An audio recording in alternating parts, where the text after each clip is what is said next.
A public comment by the Minister for Agriculture, Brian Achampon, has attracted that MPP will never hand over power to the NDC, has attracted widespread public condemnation. The NDC political and security think tanks have since described the comment as unhealthy and capable of inflaming the political tensions in the country. The Institute for Democratic Governance has since called on President Akufo-Addo to intervene and bring an end to the ensuing tensions ahead of the 2024 elections. There's more in the following This Desk report. The National Youth Organizer of the NDC was the first to take on the Agric Minister for his comment. On a Facebook Live video, Mr. Yamin said the only reason Brian Achampon is getting away with his comment is because the leader of the NPP, as well as the president of the country, Nana Addo Dankwa Akufo-Addo, has set a bad example. This country will need to be saved, and it will be saved with equal measure. It may be sending this signal. Look, we as NDC, me as a national organizer, will not be leading the NDC into the next election only for Brian Achampon and the MPP to just make useless statements like he has made. And this is not the first time. The first person who made that statement, unfortunately, is coming from the President of the Republic. And I wonder why we didn't hear people with conscience speak against the President's statement. You see, that is the hypocrisy you find in this country. That you have men of God, you have civil society, you have whatever, that will not see wisdom in criticizing the President when he makes statements be like that. And you see, the military training that we have is talking about leadership by example. So when the leader is making such statements, unfounded, uncultured statements, then Korano will do same, because it's the leader that is telling them what to do. The NDC has since issued a statement asking the IGP to arrest the minister for his alleged treasonable comment. Speaking on Joy News, Deputy General Secretary Mustafa Gbande said the NDC will not entertain any form of intimidation from the MPP. What officials of government have started doing is just an indication of failure. And they have realized that the only alternative to stay on to power is to breed violence as they have done in the past. But I can assure them that we live in a country that has been very peaceful, a country where there are many people who have lived to see this country develop to this extent. We will not allow hooligans.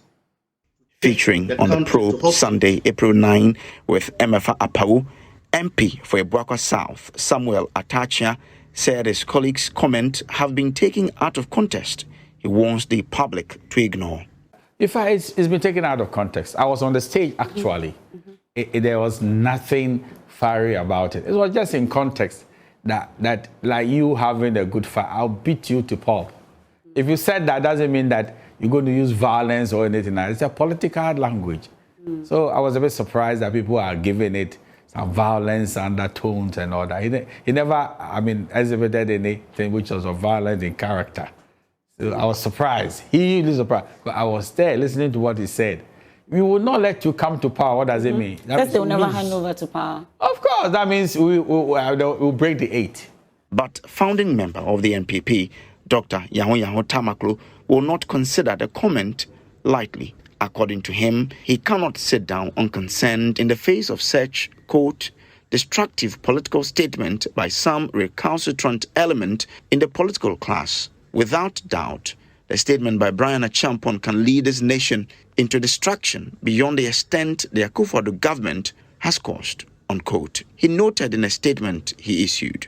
Security analyst Dr. Ishmael Norman has called on the IGP to invite Mr. Brian Achampon for further questioning. According to him, the comment may have security implications regardless of the intent of the speaker. He spoke on Joy FM's Super Morning Show with Mamavi Owusu-Abuaji. There is a thin line between energizing the political base and weaponizing them.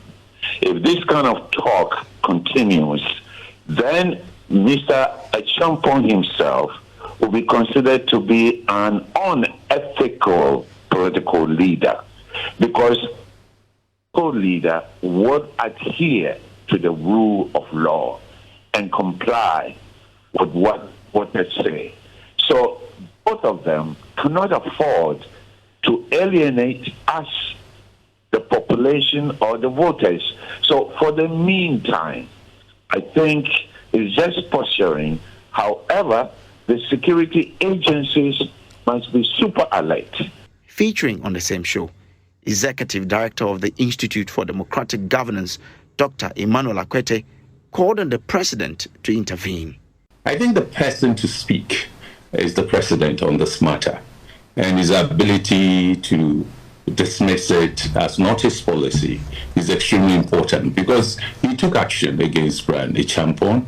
The committee report, you remember the short commission report on what happened and how they were mobilized and so on.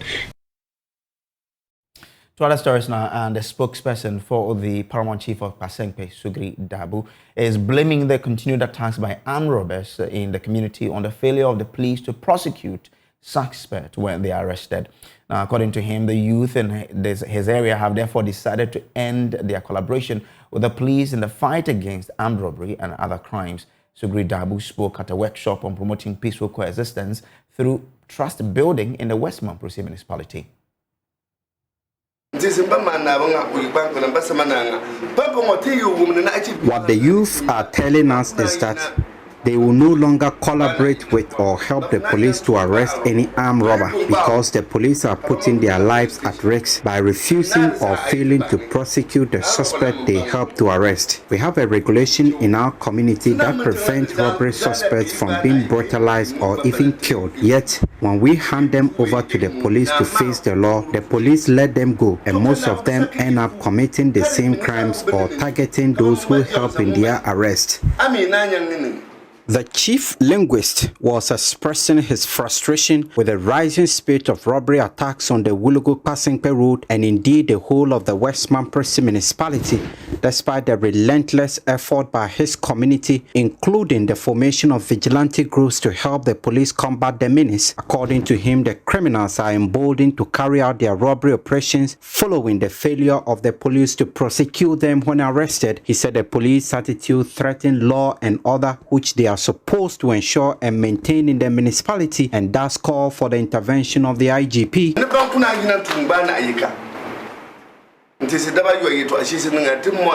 Very recently, there was a case like that where we handed over a robber to the police, but he is back in the community again as the police have failed to prosecute him.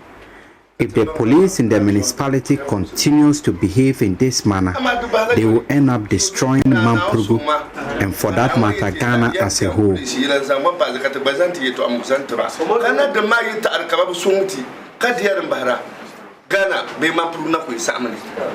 The chief was speaking in Waliwale at an event on promoting peaceful coexistence through trust building under the Security Northern Ghana project put together by the Peace for Life Ghana with funding support from Star Ghana Foundation. In attendance were participants from different ethnic and religious backgrounds, as well as representatives from WANEC and the Peace Council. Executive Director of the Peace for Life Ghana, Al-Hassan Motawakil, said the police must intensify dialogue with the communities that appear to have been aggrieved by the alleged failure to prosecute robbery cases brought before them. The people are not happy the way things are going, because it's like the security is not helping them as far as they are concerned. But I know the security is also working with the law, but we need to let each other understand at every point what is happening and what is the way forward. I think that is what is missing.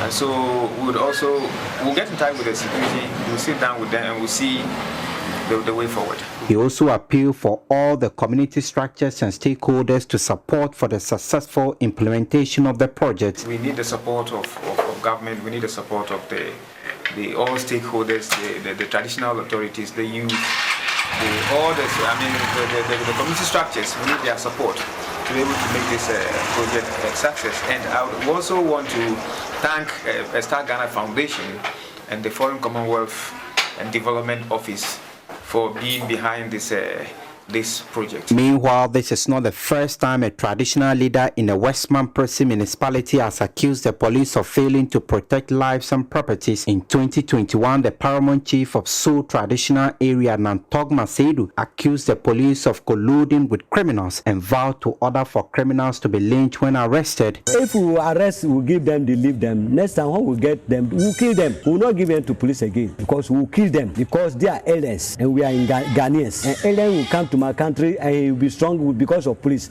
He will be stronger than me, the person in my hometown. That one day is out. So we are telling IGP to advise his people. When they leave them and we arrest them again, we'll kill all of them.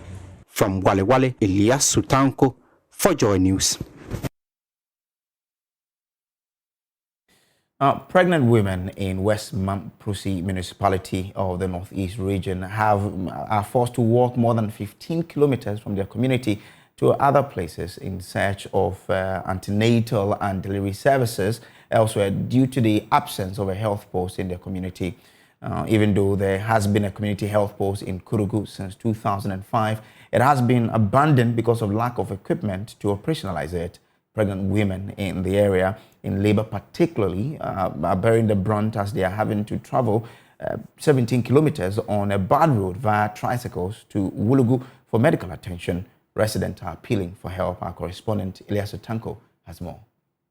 Kurugu is a large farming community located in a meander of the White Volta River near Wulugu and 23 kilometers away from the municipal capital Wale Wale in the Northeast region. The community since its beginning has been bedeviled by many socio-economic problems with little attention from the state authorities. The community members who live here are poor and largely uneducated, but one of the hard-working groups of people known for their large cultivation of sorghum, millet and maize to feed the nation. One of the most pressing challenges facing this poor community, however, is the lack of health center to serve as source of medical care for the residents. Attempts had been made in 2015 by the then NDC administration to establish a health center, which led to the construction of this chief's facility in 2016, but the facility had completely been abandoned after the government of the New Patriotic Party came to power in 2017. In 2020, following a Joy News report, the municipal authorities attempted to equip the facility and operationalize it, but those efforts were aborted after winning again the general election in that year. As a result, pregnant women and children in particular in the community are bearing the brunt as they have to travel on a tricycle and sometimes by walking 17 kilometers to Wulugu for delivery and other healthcare services, whilst emergency services are referred to the government hospital in Wale Wale.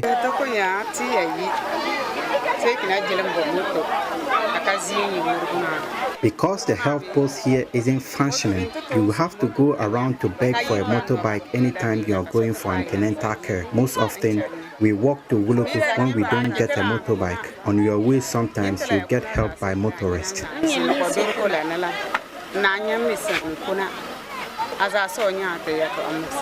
Those with no access to a tricycle have to travel on a motorbike on the bad road connecting the community to Wulugu and the rest of the municipality.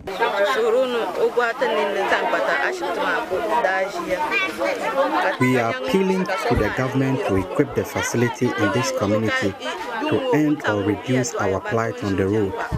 Pregnant women in labor are carried on motorbikes even at night to Wulugu to be taken care of.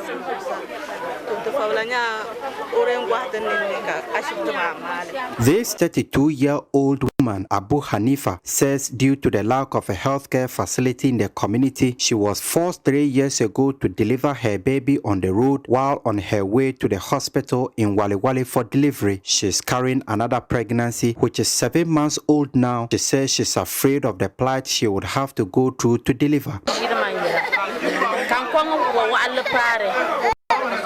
Due to the severe pains on that day, I had to deliver my baby on the way. The pains were unbearable, which made me very weak. Even before we managed to get to the hospital with my baby, it was a very bad experience for me, which I do not wish to go through again. Inside the facility, only 2 beds in addition to 2 wooden benches are serving all kinds of patients brought to the facility. In addition, the facility lacks laboratory and medical supplies. 2 staff are managing the facility without a midwife to attend to pregnant patients. Cases are sometimes recorded under day 3 whilst at the facility. This man was brought there after he complained of being dizzy, and this was how he was attended to.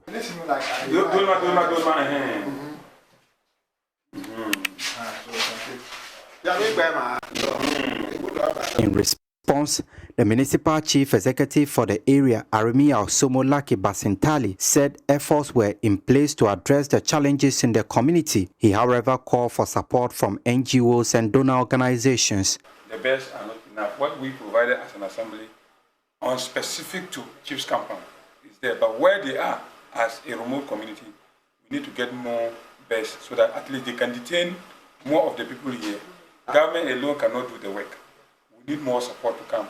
I have about 126 communities in West Memphis. I'm going around all of them. I have more than 17 Chiefs Compounds in the municipality. It means a lot. Last time we gave them a motorbike and some other logistics to start. So as time goes on, we'll try to solve the problem. But indeed, the community needs some support. And I am aware, as the municipal chief executive, we are going to work on it. I will collaborate with the Ghana Health Service to see how best we can make this place an enviable place. Reporting from Kurugu, Elias Sutanko for Joy News.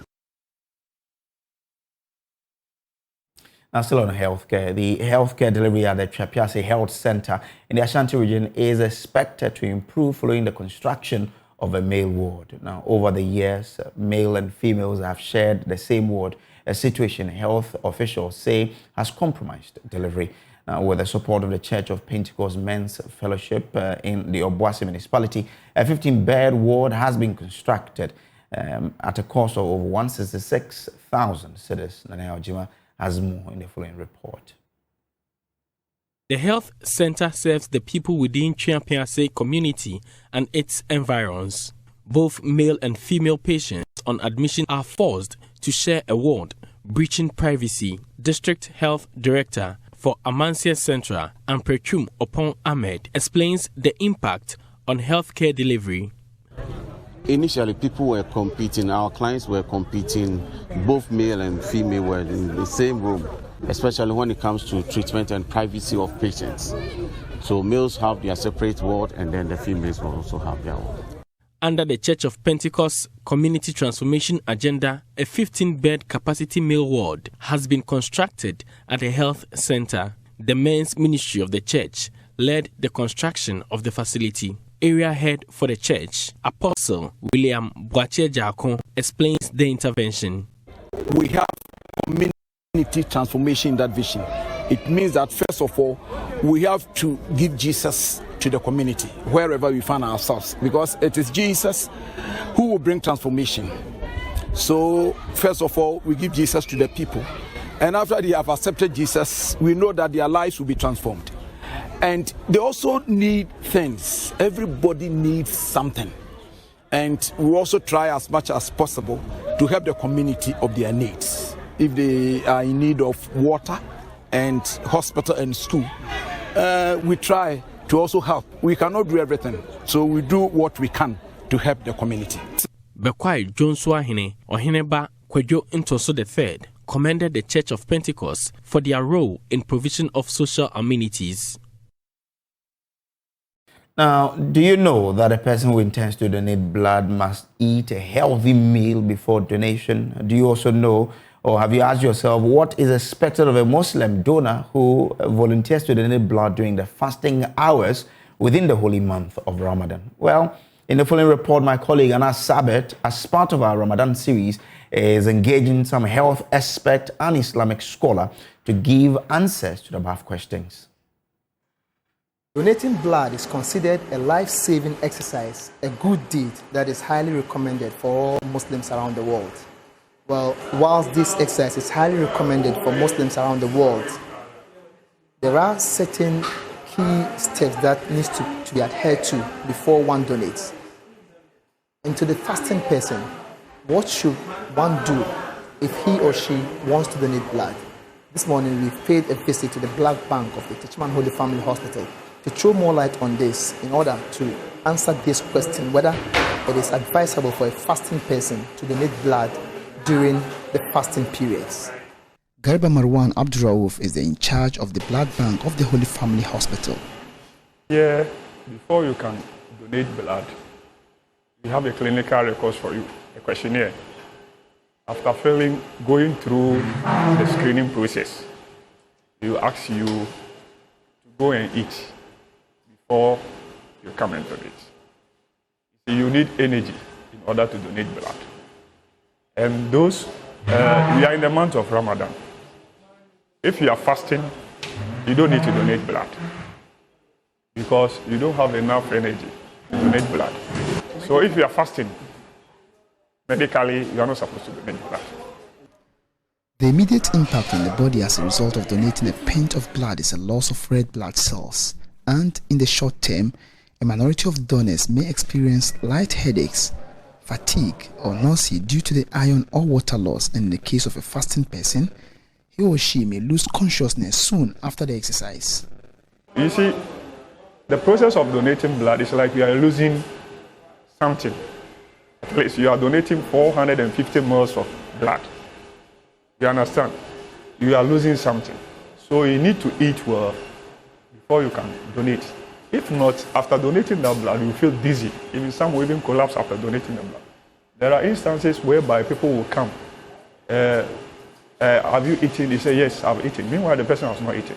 But because he wants to beat our time, he wants to beat the time, he wants to do it quick and go, the person will finish donating and the person will collapse. Garba Marwan noted that the facility has an arranged work schedule that permits Muslims to donate blood after breaking the fast. We have time. We have arranged with our staff. Here it's 24/7. We have morning shift. After morning, afternoon will come and night duty.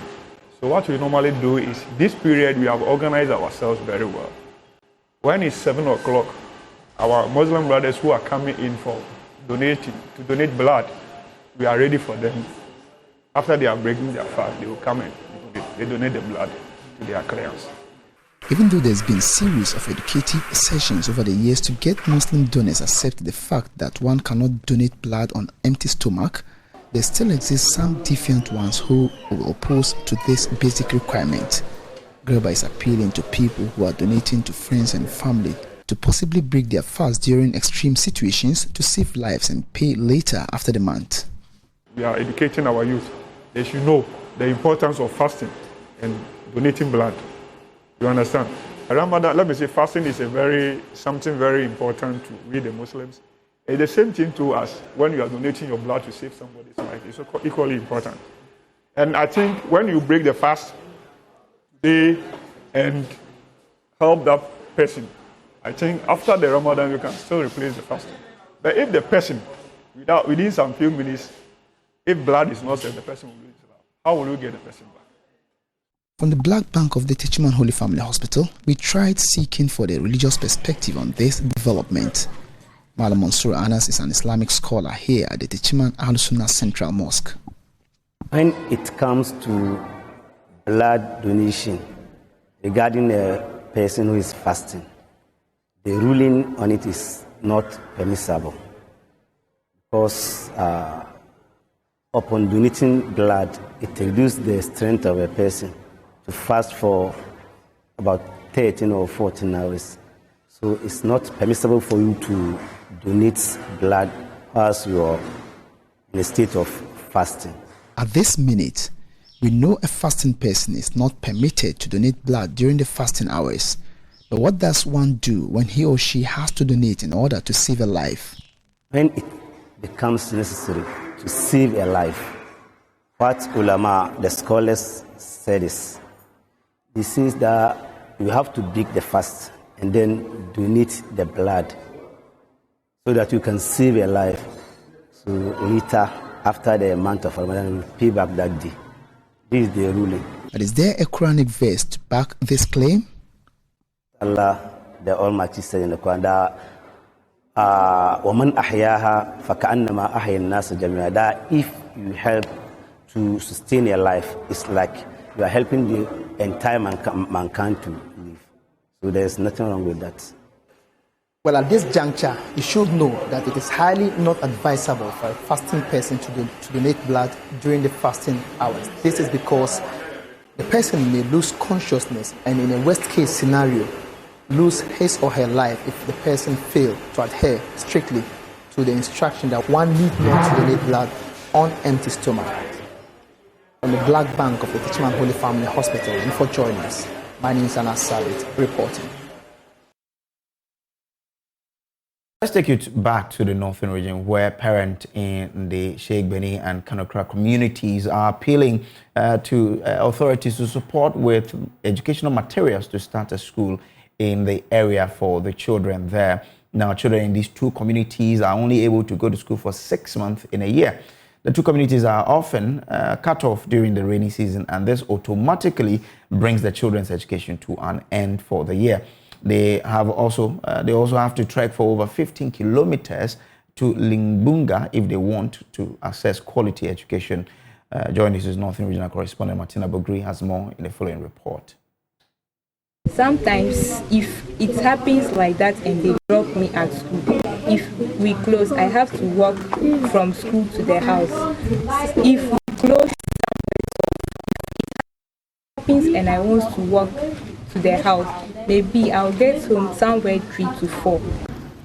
This is one of the several students of the Sheikh Beni recounting her struggle she had to go through to get education. Sheikh Beni and Kanakura are two fishing communities along the White Volta in the Kumbungu district of the northern region. To get to these communities, one has to use a footpath because there are no access roads. The clay, mud, and water take over the footpath during the rainy season, making it dangerous to travel to and from school. This has either forced many children to stop school or they relocate to different communities if they want education. Amehe Kafri had to relocate to Tamale in order to acquire education. When my mom agreed that I should school, I told my mom that for now, so far as some of our cousins are in Tamale, they should just allow me to go and be in Tamale in school. For the suffering I'm here suffering, I can't withstand that suffering. So my mom said, okay, then she has to do some arrangements for me to go to Tamale and continue my school. Just like Kafui, Amedevo Agbe, who is currently in the university, had to also relocate to Nyankpala before he could acquire good education. Sometimes the water will come. When the water comes, we have to stop. We're using canoe to cross the river. Because of that difficulty we are facing, some of them drop out of school. So I dropped from that school and continue Holy Primary School, which was not easy for me. That place too, I have to stop about 5 years or 6 years ago before I moved to Tolong the primary school, which I completed that school. That was 2015. This is just one of numerous challenges faced by the community. The Africa Faith and Justice Network had gone to the community to advocate against child marriage, but they found out that there was a bigger challenge than what they had gone there to do. They sought to educate the people to start something on their own. Sister Masiana Maria Zumaya speaks on the issue. During rainy season, their children are cut off from going to school because the road is not good and there is always flooded. So the children cannot go to school. So they go to school seasonal time when it's not raining. So encountering with them, they came to an agreement that if they want a help, what would they do? So a suggestion was given to them that they should start a structure. Those of them that are ahead of them small, they can help the little ones. And with that, they can also contact the GES and other head of department to help them with the textbooks so that they can help educate their younger brothers and sisters in the community because of their.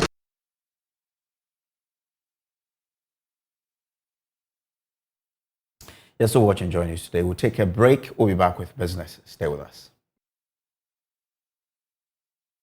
Hello, good afternoon. Warm welcome to the business segment on Joy News today with me, Pius Kojo Baka. And the state insurance company, SIC, says it will be collaborating with the National Insurance Commission, NIC, to enhance education on insurance coverage. Insurance penetration in Ghana currently is below 2%, a situation industry players say it is worrying. Now, speaking on the executive lounge, Accra area manager at SIC, Adley Fiavo, stated that Healthfit will be leveraging on its workforce to introduce innovative ways to educate insurance patrons, basically. Insurance penetration has been low since below 1% in 2009. It has come up now. Currently a little below 2%, but as an insurance industry, like you said, it's challenging, but we are up to the task, and we are in collaboration with NIC. We are educating the public, and in our own way we are also marketing. We organize storms to educate the people, and as you know, SIC is a big company. We have 46 outlets and with over 600 agents. With that, we are making some inroads in terms of currently also we are introducing what we call the Campus Secure, which is very attractive to the millennials. And so somehow we are coming gradually, the insurance industry should be able to make milestones in terms of the penetration. Yes, so far I think we are making some efforts, and hopefully we'll be able to get the insurance public to stem up. Now, the Ghana Stock Exchange has recorded a positive growth for the month of March at more than 10% as compared to the figure recorded last month. There is more in this report. According to the March 2023 market report, the continued rally of the Ghana Stock Exchange Composite Index was underpinned by dividend announcements from some listed companies and investors seeking to diversify their holdings. Volumes and values traded were up significantly by 2,730% and 588% respectively over the previous month, mostly due to the block trades in MTN Ghana shares. Total Energies recorded 39.82%, MTN Ghana with 35.87%, Unilever with 33.78%, and Guinness Ghana Breweries Limited recorded 9.49%. On the other hand, the Ghana Stock Exchange fixed income market closed March 2023 with a volume traded at 5.57 billion, a decline of 39.26% and 80.18% respectively over the previous months and same period in 2022 numbers. Yields on short-term government securities came down significantly during the month. The 91-day Treasury bill ended the month at 19.39% from 35.55% at the beginning of March 2023. The new government of Ghana bonds witnessed thin trading during its first full month post-domestic debt exchange program. And that'll be all for business for now. I will be back at 1 p.m. with the marketplace. Welcome back from the break. Let's take you to the Weija Leproserum now, where Joy FM is currently having its 2023 Easter Soup Kitchen with the people in there. My colleague Michael Ashley is there for us, and he's standing by with more from the Weija Leproserum. Let's cross over to him.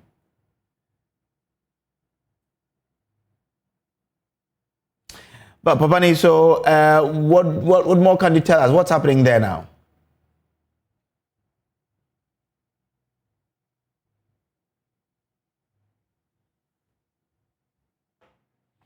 All right, so we're taking you to the Weija Leproserum, where the 2023 Easter Soup Kitchen, organized by Joy FM, is currently taking place. Now, every year, Joy FM acknowledges God's ultimate sacrifice of love during the observation of the holy celebration, Easter, by essentially emulating the divine display of love through its initiative dubbed the Joy FM Easter Soup Kitchen. The initiative aims at putting smiles on the faces of disadvantaged people in our society.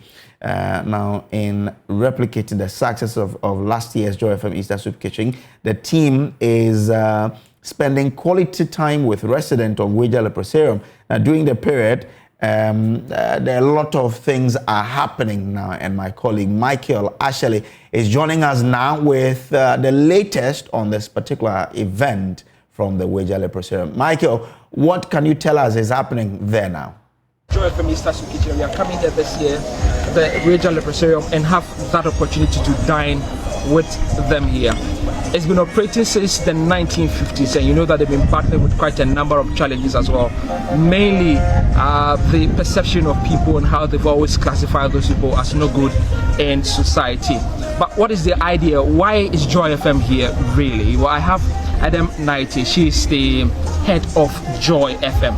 She'll tell us why she and her team have decided to come to this place this time around. Good afternoon. Thank you very much for joining us. Hi, good afternoon. Thank you very much. Great. So, I've seen Joy Easter Soup Kitchen before. This is, in my experience, this is unusual to go to a place like this. Usually you see them at Joy FM, people come around, then you go into the street. Why the Weija Leprosarium this time around? Okay, great. So you just give us a brief background about the Weija Leprosarium, and you also know that there were lots of centers around that cater to the underprivileged. So like you said, we've done on the streets for years.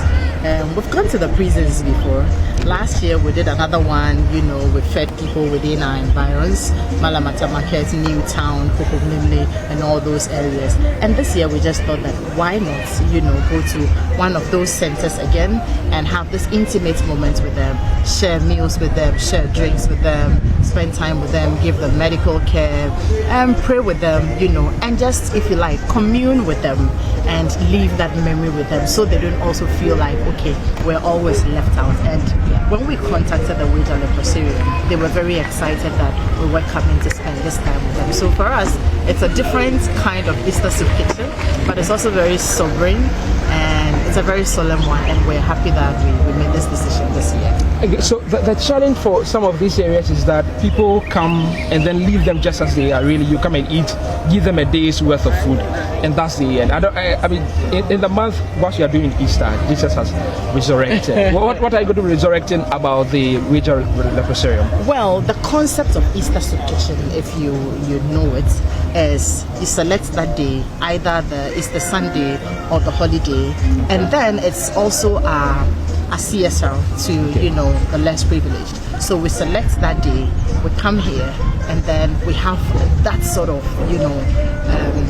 we spend that sort of time with the people. Okay. So we will do it usually on the streets, and for that day, just for that one day, you make people feel very good.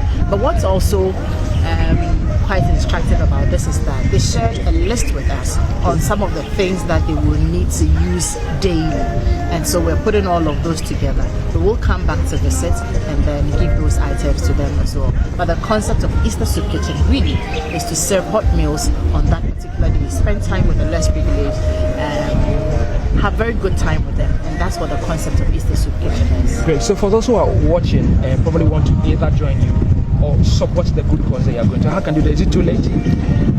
This year, again, we didn't really plan that we were going to solicit for items. We just had a few people coming on board to support us. Lunch Avenue, Bakpapa Market, and then the Crystal Hospital. They came on board to support us. So we didn't plan to do, that big one that you do, that people will bring bags of rice and, all that. But like I said, we're organizing a few other things that we'll bring to, the Leprosarium. Okay. And so if that time comes and we feel like, okay, we will need people to support us with other items, we will communicate that as well. Wonderful. Thank you very much, Adam Knighty. She's the head of Joy FM. But so Easter Soup Kitchen, we're not just here to also dine with them. She mentioned that there are quite a number of goodies here. Not far from here is where some of our activities have already started. We're going to be having health screening for some of the residents as the wage leprosarium. We'll take you there so that you see what exactly has started here. So the Joy FM manager already mentioned that one of our partners for this year's Easter Soup Kitchen is Crystal Hospital. So they are helping us with some sort of screening, health screening for the people here. For those who are also watching and just joining us, this is the Joy FM Easter Soup Kitchen, where we spend our Easter Monday, largely a holiday, with people who are less privileged than needy here. And this time around we are doing it at the Wager Leprosarium. You may have heard of them, several stories about some of them cast out of society because of their living conditions. But this is what we have here. This year Joy FM wants to change the narrative, help in driving the idea that these people are just ordinary individuals who are just trying to live their life. Must give them the support that we can. So this is health screening here as part of the Joy FM Easter Soup Kitchen, where residents of this place will be screened shortly here. But I'll talk to one of the medical personnel that is assisting with what they are doing here. She's going through a process here. Shortly when she's finished, and we can talk to him on what exactly they are also screening for, what will happen depending on whatever they find from some of the residents here. So this is the Joy FM Easter Soup Kitchen and has already started. This is the health screening aspect, and then shortly there'll be a feasting opportunity where we'll dine with the people shortly. Okay, so Bryce, these are some of the things that are already happening. Later I'll bring your interview with some of the health personnel from the new Crystal Hospital. Bryce. So that's exactly what's happening there now. The Easter Soup Kitchen is taking shape at the Wager Leprosarium. They will still bring you some snippet of what's happening there in our subsequent bulletins. But for now, world news is happening here on the JN Today. And that's it for the bulletin. There's more news on myjoyonline.com. My name is Samuel Kojo Brace. Do enjoy the rest of our shows here on Joy News. Good afternoon.